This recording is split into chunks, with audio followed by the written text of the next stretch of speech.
Once the trap is sprung, the trappers enter the trap itself and transfer the birds into large boxes. The birds are then consolidated into a single box for shipping. Birds are often kept in camp in large cages for weeks while more parrots are captured. The greys are then transported by car on rudimentary roads for about 2 to 4 days to get to the exporting city, and from there they are generally flown to Europe and Asia. As many as half of the birds die between capture and the city of export. Trapping and export of greys is still legal from many African countries. In the case of Cameroon, the quota is currently 12,000 birds per year. Although it's natural to find these images disturbing and to feel that the trappers should be stopped, it's worth bearing in mind where the demand for these birds comes from, the people who desire the birds as pets. We in the developed countries are the ones who are ultimately responsible for creating the incentive for the trappers.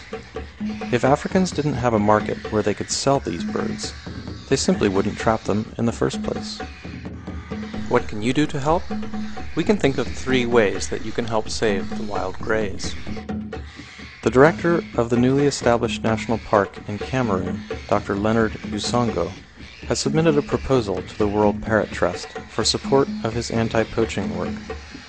This site, called Lobeke National Park, is supposedly protected, but Dr. Usongo lacks adequate funds to protect the gray parrots from poachers. He estimates that about 15,000 birds are still trapped here each year, despite his best efforts to protect them.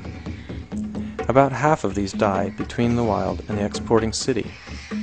The trust has pledged $6,000 this year to help pay for his anti-poaching guards, but Usongo needs many times this to completely shut down the parrot poaching in the reserve.